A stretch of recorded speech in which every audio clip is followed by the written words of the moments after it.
विद्यार्थी मित्रांनो आणि पालकांनो, आपला ऑलरेडी जो रिझल्ट आहे राऊंड 1चा MBBS BDSचा तो लागलेला आहे आणि आता आपण सेकंड राऊंडची चर्चा करू की सेकंड राऊंडमध्ये कट ऑफ कसं जाईल, वर जाईल की खाली जाईल.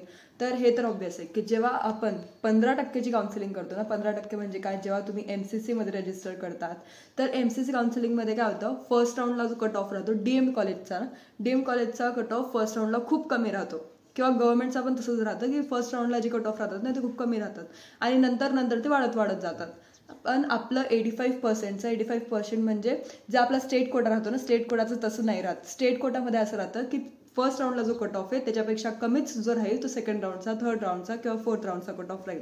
आता सर्वात आधी मी तुम्हाला हे सांगते की सेकंड राऊंडचा कट ऑफ आपण डिस्कस करू. सेकंड राऊंड नंतर फोर्थ राऊंडमध्ये काय होईल ते आपण डिस्कस करू, कारण फोर्थ राऊंडमध्ये तुमचे खूप चान्सेस आहे की तुमचा नंबर लागूच शकतो. तर त्याच्या आधी आपण हे डिस्कशन करू की सेकंड राऊंडमध्ये काय होणार आहे आणि मी तुम्हाला फोर्थ राऊंडचं लास्टला सांगेल. तर लास्टपर्यंत तुम्ही व्हिडिओ नक्की बघा, कारण तुम्हाला त्याच्याने खूप चांगलं सेग्रिगेट होईल, खूप चांगलं तुम्हाला समजेल इन डिटेल की तुमचा नंबर लागतोय की नाही लागतोय. आणि जर तुम्हाला आमची काउन्सिलिंग घ्यायची असेल तर मी ऑलरेडी नंबर जो डिस्प्ले केला आहे खाली, इट्स 8275518480, या नंबरवर तुम्ही कॉन्टॅक्ट करू शकतात. या नंबरवर कॉन्टॅक्ट केल्यावर तुम्ही फक्त व्हॉट्सअपला स्कोर कार्ड सेंड करा. The number is 8275518480. तुम्ही व्हॉट्सअपला स्कोर कार्ड सेंड करा. नंतर आमचे जे एक्सपर्ट्स आहे तुमच्यासोबत कॉन्टॅक्ट करतील. तुम्हाला फक्त सांगायचं आहे की आम्हाला काउन्सिलिंग पाहिजे. कोर्स टाका MBBS BMS BHMS किंवा BPTH. BMSची आम्ही काउन्सिलिंग करत नाही. आणि तुम्हाला फक्त तुमचं स्टेट टाकायचं की महाराष्ट्र, MP की कर्नाटक, कारण आम्ही 4 स्टेटची काउन्सिलिंग करतो, महाराष्ट्र, MP, गुजरात, कर्नाटक. पण गुजरातचं डोमेसाईल लागतं, तर म्हणून आम्ही गुजरातचं एवढं काही ओपन ठेवलं नाही अजून. आणि गुजरातचं ऑलरेडी रजिस्ट्रेशन जे आहे ते झालं आहे. आणि आता जर तुम्हाला MBBS पाहिजे असेल, सेकंड राऊंडला जर तुम्हाला काउन्सिलिंग घ्यायची असेल तर तुम्ही नक्की व्हॉट्सअपला मेसेज करा. किंवा BMS तुम्हाला MP किंवा महाराष्ट्रात पाहिजे असेल तर मी ऑलरेडी एक व्हिडिओ बनवला आहे, त्याची लिंक मी आयकॉनला शेअर केली आहे, तर तिथून तुम्ही तो व्हिडिओ बघू शकतात. त्याच्यासाठी पण जर तुम्हाला काउन्सिलिंग पाहिजे असेल तर ऑलरेडी आमच्याकडे खूप सारी एंट्री झाली आहे, आमचे लिमिटेड सीट्स राहतात. तर तुम्ही आत्ताच मेसेज करा MP BMS ह्या दिलेल्या नंबरला आणि तुमचं स्कोर कार्ड सेंड करा. आमचे जे लोक ते तुम्हाला QR कोड सेंड करतील. QR कोड सेंड केल्यानंतर तुम्हाला फक्त फीस पे करायची आणि फीस पे केल्यानंतर स्क्रीनशॉट टाकायचा आहे. नंतर आमचे एक्सपर्ट्स लगेच तुमच्याशी कॉन्टॅक्ट करतील, लगेच तुम्हाला डॉक्युमेंट्स वगैरे मागतील आणि तुमच्या स्कोरच्या हिशोबाने तुमचे जे काही कॉलेजेस आहेत ते शॉर्टलिस्ट करून देतील आणि तुम्हाला ते कॉलेज पण बघता येईल, एकतर महाराष्ट्रात किंवा MP मध्ये. कारण आपल्याकडे आता टाइम लिमिट खूप जास्त आहे. आपले अजून काही BMSचे अपडेट आले नाही आहे. BMSची counselling around last week of ऑगस्टला स्टार्ट होऊ शकते किंवा फर्स्ट वीक ऑफ सप्टेंबरमध्ये. तर तोपर्यंत आपल्याकडे खूप वेळ आहे. तर आपण जे कॉलेजेस आहे ते बघू पण शकतो. तर आम्ही तुमच्या मेरिटनुसार तुम्हाला कॉलेजेस देऊ, ते तुम्ही बघू शकतात. दिलेल्या वेळामध्ये तुम्ही MPला जाऊन किंवा महाराष्ट्रातले जे काही कॉलेजेस आहे ते एकदा बघा. IQ कोटामध्ये टाकायचं आहे ते आधी डिसाईड करा की डीममध्ये तुम्हाला ॲडमिशन घ्यायची ते डिसाईड करा. कारण डीमसाठी आपल्याला CCCचं रजिस्ट्रेशन करावं लागतं आणि जे IQ कोटा किंवा मॅनेजमेंट कोटा आपण ज्याला म्हणतो किंवा प्रायव्हेटला आपण डायरेक्ट स्टेट कोटामध्ये रजिस्ट्रेशन करून पण ॲडमिशन घेऊ शकतो. आता आपण या वर्षीचं आता फर्स्ट राऊंडचं 2025चं ऑलरेडी कट ऑफ बघितलंय. महाराष्ट्राचं गव्हर्नमेंट MBBSचं कट ऑफ ओपनसाठी 509 राहिलंय, इथं तुम्हाला दिसतंय 509. SC साठी 432, नंतर ST साठी 343, VJ साठी 480. नंतर हे जे नंतरचे कट ऑफ आहे ते NTB, NTC, NTD साठी आहे, त्याचं 450, 502 आणि 508. याच्यामध्ये NTBचं कट ऑफ खूप कमी राहतात, तर ते तुम्ही लक्षात घ्या. जर तुमच्याकडे इनकेस सर्टिफिकेट असेल NTBचं तर सेकंड राऊंडमध्ये NTB थ्रू फॉर्म भरा, तर तुमचा नंबर लागू शकतो. OBC 505 कट ऑफ आहे, SCBCचा कट ऑफ 504 आहे आणि त्यानंतर EWSचा जो कट ऑफ आहे तो 488 आहे. आता मी तुम्हाला सांगते की सेकंड राऊंडमध्ये आपल्याला काय डिफ्लेक्शन भेटेल. खूप लोक तुम्हाला सांगतील की सेकंड राऊंडमध्ये जो कट ऑफ आहे तो 15 किंवा 20 मार्कांनी कमी होतो किंवा 25 मार्कांनी कमी होतो. तर एवढं काही डिफ्लेक्शन आपल्याला दिसत नाही, एवढं व्हेरिएशन कधीच तुम्हाला कट ऑफमध्ये दिसणार नाही. तुम्हाला जास्तीत जास्त 4 ते 5 मार्कांचा डिफरन्स दिसेल सेकंड राऊंड आणि फर्स्ट राऊंडच्या कट ऑफमध्ये. आणि ओपनवाल्यांना तर कमीत कमी किंवा जास्तीत जास्त 4 ते 5 मार्कच दिसतात. 509चा जर कट ऑफ आहे तर तुम्ही एक्सपेक्ट करा की तुमचा 504 किंवा 505वर जर तुमचा स्कोर असेल तर तुमचा ओपन कॅटेगरीला सेकंड राऊंडला नंबर लागू शकतो. आणि आपण SC ST साठी एक्सपेक्ट करू शकतो की 6-7 जे मार्क आहे त्याचं डिफ्लेक्शन आपल्याला दिसतं. म्हणजे 6-7 मार्कांचा जर डिफरन्स असेल तुमच्या मार्क्समध्ये आणि ह्या मार्क्समध्ये तर तुमचा नंबर लागू शकतो सेकंड राऊंडला. आणि VJ NTB NTB साठी पण तुम्हाला काहीतरी 5-6 मार्कांचा डिफरन्स दिसेल. म्हणजे टोटल तुम्हाला सर्वांमध्ये काहीतरी असंच 5-6 मार्कांचा टोटल डिफरन्स दिसेल. फक्त ओपन कॅटेगरीमध्ये तुम्हाला 4 ते 5 मार्कांचं व्हेरिएशन दिसेल. तर तुमचे मार्क्स जर अराउंड 4-5च्या अराउंडच असतील, 4-5 मार्क्स मायनस करून जर तुमचे मार्क्स असतील ह्या कट ऑफमधून, तर तुमचा नंबर सेकंड राऊंडला लागूच शकतो. तुम्ही फक्त नीट काउन्सिलिंग केली पाहिजे, नीट चॉईस फिलिंग करा, नीट प्रेफरन्स फॉर्म फिल करा. कारण सर्व ज्या गोष्टी आहे ना ते फक्त प्रेफरन्स फॉर्म फिल केल्यावरच असतात. ज्याला आपण चॉईस लॉकिंग म्हणतो ना, ते चॉईस लॉकिंग भरण्यावरच आपला पूर्ण जे नंबर लागण्याची स्थिती आहे किंवा नंबर लागण्याची मॅक्झिमम प्रोबॅबिलिटी आहे ती असते. म्हणून तुम्ही काउन्सिलिंग नीट करा सेकंड राऊंडमध्ये, तर फुल गॅरंटी आहे की तुमचा नंबर लागूनच जाईल. जर ह्या कट ऑफच्या थोडं 2-4 मार्क तुमची कमी जास्त असतील तर. आपण आता आधी प्रायव्हेटचं डिस्कस करू, नंतर आपण 4th राऊंडचं डिस्कस करू. आता प्रायव्हेटचा कट ऑफ तुम्हाला इथे दिसतच असेल की प्रायव्हेटचा कट ऑफ आपला काय स्कोर.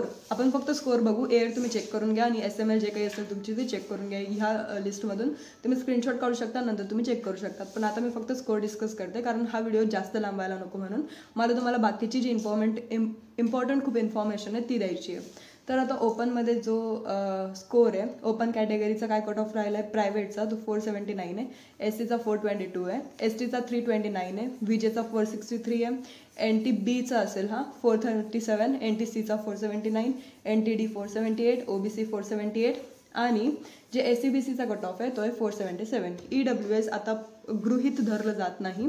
EWS प्रायव्हेटसाठी गृहीत धरलं जात नाही, ते ओपन कॅटेगरीमध्येच पकडले जातात. तर EWSचा काहीच कट ऑफ नाही आहे. आता मी तुम्हाला इथे इम्पॉर्टंट काय ते सांगते.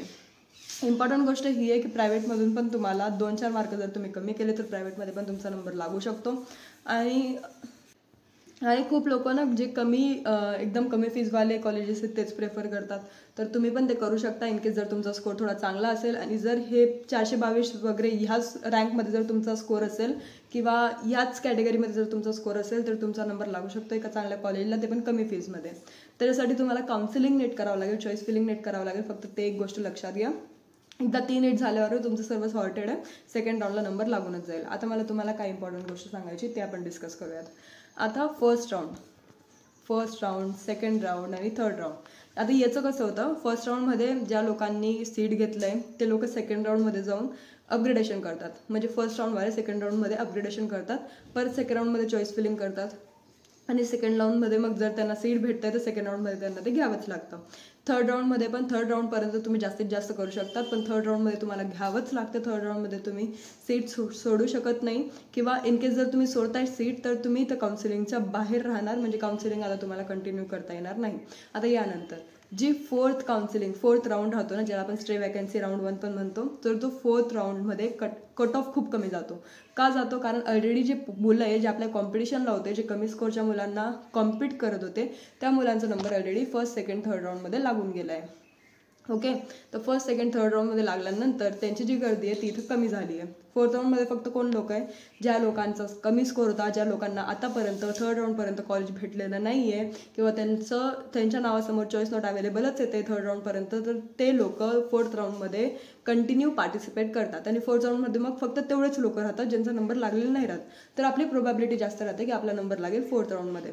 म्हणून काउन्सिलिंग करताना कधी पण तुमच्यामध्ये पेशन्स राहायला पाहिजे. तुमच्यामध्ये पेशन्स राहायला पाहिजे की लास्ट राऊंडपर्यंत आपला नंबर जो आहे तो लागूनच जाईल. लास्ट राऊंड स्टे वॅकन्सी 1, 2, 3 पर्यंत एकदम बॉर्डरवाले जे लोक आहे ना, ज्यांना वाटतं की आपला नंबर नाही लागणार, तर त्या लोकांचा पण नंबर लागू शकतो. इन केस जर न्यू कॉलेज ॲड झाले तर खूप चांगलं, मग तर तुमच्यासाठी खूप चांगला ऑप्शन आहे की तुमचा नंबर तर लागूनच जाईल. पण तरी जर तुम्ही एकदम बॉर्डर लाईनला असणार, जर तुम्ही अराउंड 300 मार्कांचं तुमचा स्कोर असेल एलिजिबिलिटी पासून, म्हणजे एलिजिबल काय 144 आहे जनरलची, ते 300 मार्क, तुम्ही लोक MP BAMS हा ऑप्शन हातात ठेवावा असं मला वाटतं. कारण कधीच काठोकाठ कधी पण रिस्क घ्यावी नाही. जर तुम्ही बॉर्डरला आहे आणि लास्टला काय होईल ते आपल्याला पण माहीत नाही आहे, लास्टला कधी पण कुठे पण काही पण चेंज होऊ शकतं. तर एक ऑप्शन तुम्ही हातात ठेवा MP BAMS म्हणून, तर हे खूप चांगलं राहील तुमच्यासाठी. नंतर काय 1 वर्ष वाया जात नाही आणि ऑलरेडी बजेट कमी आहे MPचं, तर मग तुमचं चांगलं बजेटमध्ये पण होऊन जातं आहे. नेक्स्ट व्हिडिओ जो राहील आपला तो राहील कट ऑफवर की BMSचा काय एक्सपेक्टेड कट ऑफ आहे 2025च्या राऊंड 4मध्ये. राऊंड 4ची गोष्ट करू आपण, कारण 1 to 3चा तर कट ऑफ हायच राहील. तर राऊंड 4मध्ये ज्यांचा कमी स्कोर आहे त्यांचा कोणाचा नंबर लागेल, एक्झॅक्टली कोणत्या कमी स्कोरला नंबर लागेल ते आपण राऊंड 4बद्दल डिस्कस करूयात. नेक्स्ट व्हिडिओमध्ये मी तो लवकरच अपलोड करेल, मी अजून केला नाही आहे. मला तुम्हाला अजून एक गोष्ट सांगायची होती, ती म्हणजे की खूप सारे पॅरेंट्सच्या आमच्यापर्यंत इन्क्वायरी आले की ते 500 आहेत तरी आम्ही रजिस्ट्रेशन केलं नाही फर्स्ट राऊंडला, तर सेकंड राऊंडला करता येईल का. तर हेच कारण होतं की आपण काय चांगला काउन्सिलर आधीच शोधला पाहिजे. कारण जे फर्स्ट राऊंडला आपल्याला कॉलेज भेटलं असताना ते तर ऑब्व्हियस आहे की लोकांनी ते हातात धरून घेतलं आहे, ते होल्ड आणि अपग्रेडेशनला चालले गेले. अपग्रेडेशन म्हणजे काय, त्यांनी ते होल्ड केलं आहे कॉलेज, आणि होल्ड केल्यामुळे आपल्याला ते आता कॉलेज भेटणार नाही. तर ऑब्व्हियस आहे की चांगले कॉलेज जे ते आपल्या हातातून सुटले. तर सेकंड राऊंडला तुम्ही रजिस्ट्रेशन करू शकतात. महाराष्ट्राची ही खूप चांगली गोष्ट आहे की तुम्ही हर एक राऊंडला रजिस्ट्रेशन आणि तुम्ही एंटर करू शकतात त्या पूर्ण काउन्सिलिंगमध्ये. पण राहतं असं ना की आपण त्या काउन्सिलरच्या 2-3 जे काही पर्सेंटेज फीज आहे त्याची, थोडीफार पेड काउन्सिलिंगची जी फीज आहे त्या शुल्लक फीजकडे बघतो आणि पूर्ण आपलं फ्युचर जे आहे त्याच्यावरच डिपेंड करतं. आता काउन्सिलरचं पण बरोबर आहे तेवढी फीज घेणं, कारण त्यांना तेवढा टाईम इन्व्हेस्ट करावा लागतो, त्यांना त्यांचे तेवढे मदत राहते त्या काउन्सिलिंगमध्ये, नंतर त्यांचे तेवढे सल्ले राहतात, तेवढं त्यांचं एक्सपिरियन्स राहतं. तर ते ऑब्व्हियस आहे की ते पण तेवढे फीज घेतील. पण आपण पण एवढं दुर्लक्ष नको करायला, कारण त्या थोडीफार फीजमुळे ना आपला एखादा वर्ष चालला जातो आणि ते आपण तेवढी फीज बघतो आणि सेकंड राऊंडला असं होतं की जे आपल्याला गव्हर्नमेंट कॉलेज भेटणार होतं नंतर आपल्याला प्रायव्हेट घ्यावं लागतं. प्रायव्हेट कॉलेजमध्ये आपली डबलची फीज जाते. म्हणून आधीच एक चांगला काउन्सिलर शोधून घ्यायचा. आणि जर तुम्हाला आमच्यासोबत कॉन्टॅक्ट करायचं तर मी ऑलरेडी नंबर सांगितला आहे. आता खूप लोकांची हे पण शंका होती की आम्हाला कर्नाटकमध्ये BMS करायचं आहे.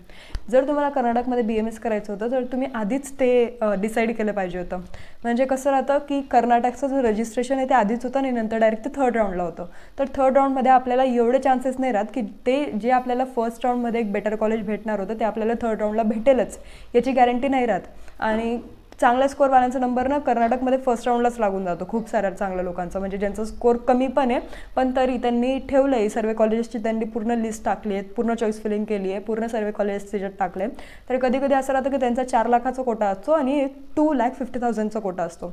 तर 2,50,000मध्ये पण लागून जातो फर्स्ट सेकंड राऊंडमध्ये. पण थर्ड राऊंडमध्ये ऑलरेडी खूप सारे रजिस्ट्रेशन्स होऊन जातात, कारण महाराष्ट्राचं आपलं ऑलरेडी होऊन जातं फर्स्ट राऊंड. तर खूप साऱ्या लोकांना समजून जातं की आपल्या महाराष्ट्रात तर लागणार नाही आहे. मग ते ऑप्शन्स बघतात, जसं कर्नाटक, MP. तर कर्नाटकमध्ये थर्ड राऊंडमध्ये खूप सारे मुलं रजिस्टर करतात, तर त्याच्यामुळे थोडा कट ऑफ पण जास्त चालला जातो.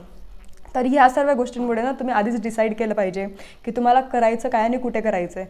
आणि कधी पण आपले मार्क जर जस्ट क्वालिफाईड असेल ना, म्हणजे जर आपल्याला 145 पण असेल तर ठेवावं, कारण रजिस्ट्रेशन केल्याने आपलं काही जास्त जात नाही आहे. आपले जेवढे काही 6,000 फीज आहे रजिस्ट्रेशन फी तेवढीच जाते, पण त्याच्यामुळे आपलं वर्ष तर वाया नाही जात ना. आपल्याला पूर्ण 6,000 फीज भरून आपल्याला इनकेस नंबर लागला स्ट्रे वॅकन्सीमध्ये किंवा थर्ड राऊंडमध्ये तर तो एक वर्ष वाया नाही जात. तर तेवढं एक लक्षात घ्या की एक चांगला काउन्सिलर लावा, कोणता पण आधीपासून ठरवा की तुम्हाला कोणता काउन्सिलर लावायचा आहे. जर तुम्हाला आमच्यासोबत जोडून घ्यायचं आहे तर तुम्ही आम्हाला कॉन्टॅक्ट करू शकतात. फक्त लवकरात लवकर करा, कारण आमचे लिमिटेड सीट्स तर ते खूप लवकर फुल होत जातात. तर तेवढं लवकर कॉन्टॅक्ट करा आणि फक्त व्हॉट्सअपला एक मेसेज ड्रॉप करा, जास्त काही करू नका. जर तुमचं स्कोअर इनकेस 450-500 तर तुम्ही कॉल करा, पण इनकेस तुमचा स्कोअर 145 to 300 आहे तर फक्त एक व्हॉट्सअपला मेसेज ड्रॉप करा, मी तुमच्यासोबत लवकरात लवकर कॉन्टॅक्ट करू. आणि हेच म्हणणं आहे की एखादा काउन्सिलर तरी जॉईन करा. तेवढी थोडीफार फीजकडे बघू नका, कारण त्या फीजकडे बघितल्यावर आपण जास्त खड्ड्यात पडू शकतो. म्हणून जे काही काउन्सिलरची फीज आहे त्याला पे करा. नंतर जो ताण आहे तुमचा तो काउन्सिलर घेईल. सर्वात ताण काउन्सिलरलाच घ्यावा लागतो, त्यांना टाईम इन्व्हेस्ट करावा लागतो आणि त्यात आम्ही स्वतः तुमचं रजिस्ट्रेशन प्लस चॉईस फिलिंग पण करतो आहे. तर तुम्हाला त्याचं पण टेन्शन नाही आहे, तुम्ही त्यांचं पण टेन्शन सोडलं आहे. तर फक्त तुम्हाला घरी बसून फक्त एक चांगलं कॉलेज पाहिजे असेल तर त्याच्यासाठी तुम्ही आमच्यासोबत कॉन्टॅक्ट करू शकतात. आणि मी तुम्हाला गॅरंटी देते की आमचे जे काही एक्सपर्ट्स आहे ते तुम्हाला पूर्ण एकदम बेस्ट कॉलेज लावून देतील. तुमच्या स्कोरवर तुम्हाला एक चांगलंच कॉलेज भेटेल. फक्त जेवढी फीज आहे तेवढी तुम्ही फटक्यात जर पे केली तुमच्या साईडने, जर तुम्ही स्टेपअप केलं तर आम्ही पण लवकरात लवकर ते करू शकतो. म्हणजे इनकेस जर तुम्ही लवकर प्रोसेस केलं तर आम्ही पण लवकर करू, आम्ही पण तुम्हाला लवकर मेरिट लिस्ट वगैरे सेंड करू. तुमच्या मार्क्सच्या अनुसार, तुमच्या कट ऑफच्या अनुसार तुम्हाला कोणतं कॉलेज लागतं त्यामध्ये लवकर पाठवू. फक्त कसं राहतं ना की सेकंड राऊंडचं आता जे रजिस्ट्रेशन आहे त्याची डेट खूप जवळ आली आहे.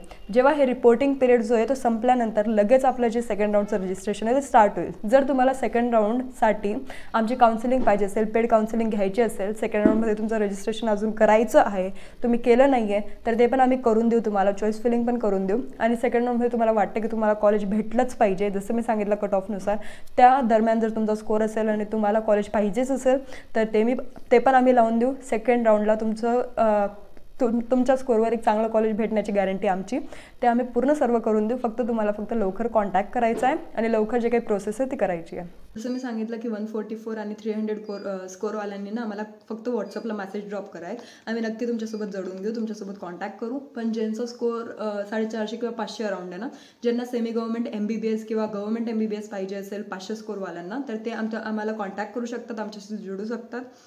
फक्त कॉन्टॅक्ट करून ना आम्हाला एकदा सांगा तुमचे डिटेल्स, काय स्कोर आहे तुमचा, काय कोर्ससाठी तुम्हाला अप्लाय करायचं आहे, आणि नंतर आम्ही तुमच्याशी बोलून घेऊ. आणि तुम्ही फक्त आम्हाला व्हॉट्सअपला एक मेसेज ड्रॉप करून आम्ही तुम्हाला ट्रान्झॅक्शन डिटेल्स टाकू. तेवढे फक्त तुम्हाला करायचं आहे, तेवढं प्रोसेस करायचं आहे. फक्त फीस जी काही आहे पेड काउन्सिलिंगसाठी ती तुम्हाला द्यायची, आणि नंतर आम्ही तुमचं रजिस्ट्रेशन वगैरे इन केस बाकी असेल सेकंड राऊंडसाठी तर ते पूर्ण करून देऊ आणि चॉईस फिलिंग पण पूर्ण करून देऊ. फक्त लवकरात लवकर काय ते स्टेप्स घ्या, कारण आमचे खूप लिमिटेड सीट्स असतात आणि ते खूप लवकर फिल पण होतात. म्हणून इन केस जर तुम्हाला वाटत असेल की आम्हीच तुमची काउन्सिलिंग करावी तर ते लवकर तुमचा एक स्टेप पुढे घ्या, तर आमच्या साईडने पण ते लवकर होईल. आणि काही पण शंका असेल तर comment section is on, you can drop their message, आणि आम्ही पूर्ण आमचं प्रयत्न करू की आम्ही तिथे रिप्लाय देऊ शकू. आणि काही डाऊट असेल तर व्हॉट्सअपला पण तुम्ही मेसेज करू शकता. Thank you everyone. हा व्हिडिओ बघितल्याबद्दल तुमचं खूप खूप धन्यवाद. आणि तुम्हाला जर काही पण शंका असेल तर तुम्ही सेक्शनमध्ये कमेंट करा. आणि जर तुम्हाला काही पण अडचणी असतील किंवा काही पण वाटत असेल तर आम्हाला तुम्ही कॉन्टॅक्ट करा. कॉन्टॅक्ट करण्याच्या आधी तुमचं स्कोर कार्ड सेंड करा. आणि जर तुम्हाला पेड काउन्सिलिंग घ्यायची असेल तर मी तो नंबर दिलेला आहे, त्याच्यात तुम्ही व्हॉट्सअप करा. Thank you everyone.